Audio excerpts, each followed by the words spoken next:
오늘 우리에게 함께 볼 말씀은 출애굽기 9장 13절에서 21절까지입니다. 오늘 우리가 함께 볼 하나님의 말씀 출애굽기 9장 13절에서 21절까지에 있는 말씀 같이 읽습니다. 시작. 여호와께서 모세에게 이르시되 아침에 일찍이 일어나 바로 앞에 서서 그에게 이르기를 히브리 사람의 하나님 여호와의 말씀에 내 백성을 보내라. 그들이 나를 섬길 것이니라.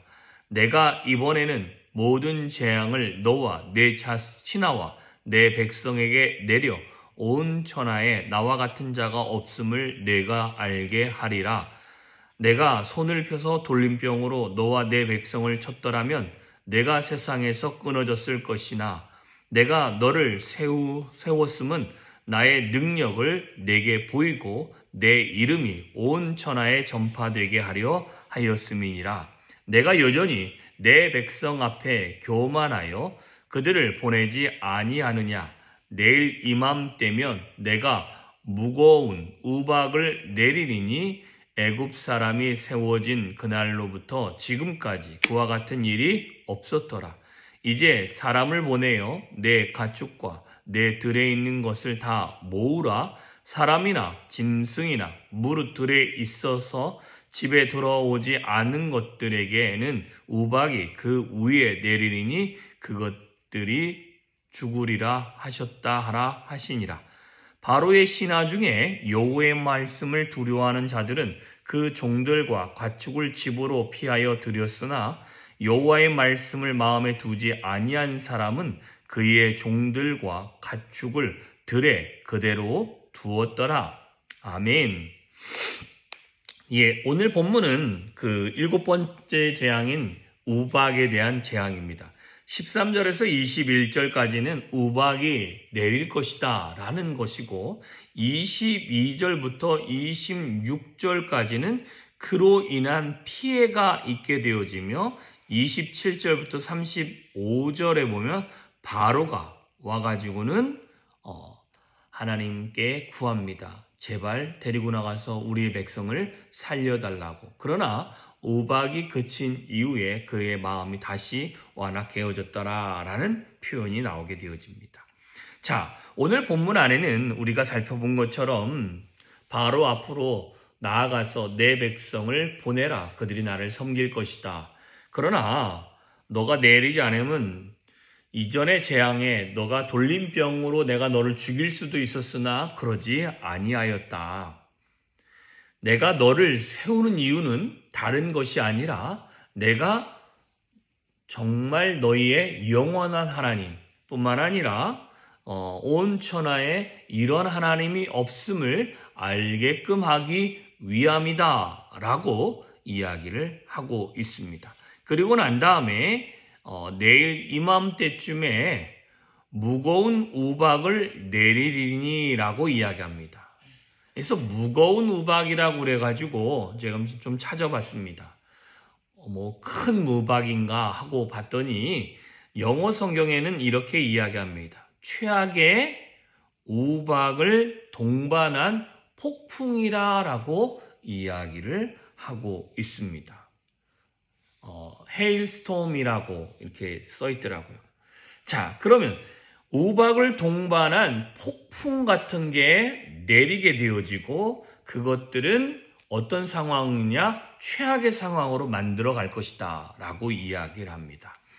자, 그러면서 주님이 이야기하는 것이 있습니다. 그래서 이제 사람을 보내어서 가축과 사람들을 집 안으로 들여보내라 라고 이야기를 합니다. 그랬더니 두 부류의 사람이 나옵니다. 20절에 보면 바로의 신하 중에 여호와의 말씀을 두려워하는 자들은 그 종들과 가축을 집으로 피하여 들였으나 여호와의 말씀을 마음에 두지 아니하는 사람은 그의 종들과 가축을 들에 그대로 두었더라 라고 이야기합니다.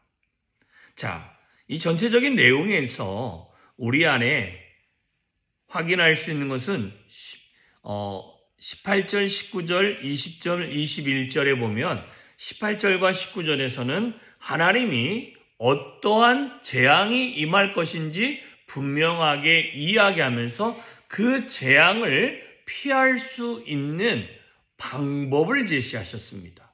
그죠? 방법은 무엇입니까? 19절에 사람들을 보내어서 뭐라고 말합니까? 내 가축과 내 들에 있는 모든 것들을 모아서 사람이나 짐승들이나 무릇 들에 있어서 집에 들어오지 않는 것들은 죽을 수 있으니 방법은 무엇이다? 집으로 들여보내라.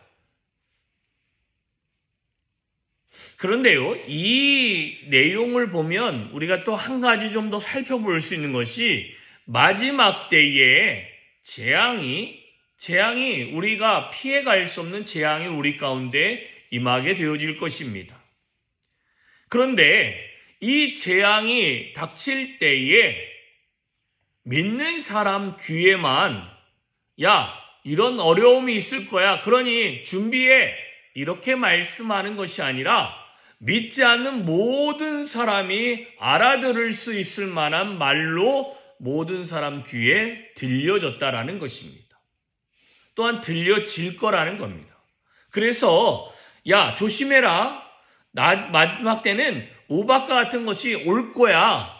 그런데 잘 들어봐. 살 수 있는 방법은 딱 한 가지야. 들에 있지 말고 집에 들어와 있어. 그러면 살 수 있어. 라고 이야기했다라는 것입니다.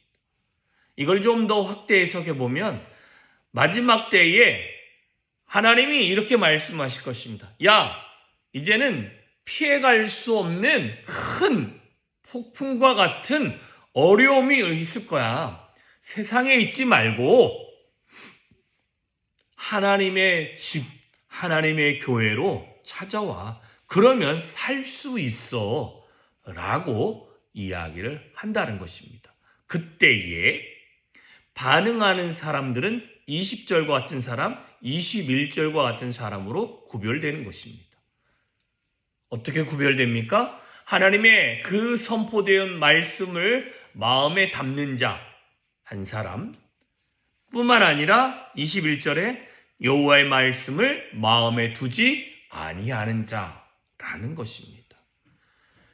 여기서 20절과 21절에 나와 있는 하나님의 말씀을 경외하는 자, 두려워하는 자, 경외하는 자라고 성경에서는 이야기하고 있는데 하나님의 말씀을 경외해서 경청하는 자는 이제 22절 이후에 큰 피해를 넘어가게 되어집니다. 우박과 같은 재앙을 건너가게 되어집니다. 그러나 하나님의 말씀을 마음에 두지 아니한 자, 하나님을 경외하지 아니한 자는 자기 소신이 옳고 자기의 개똥철학과 같은 것이 옳다라고 생각해서 뭐 쓸데없는 소리지 하고 반응하는 사람은 어떻게 됩니까?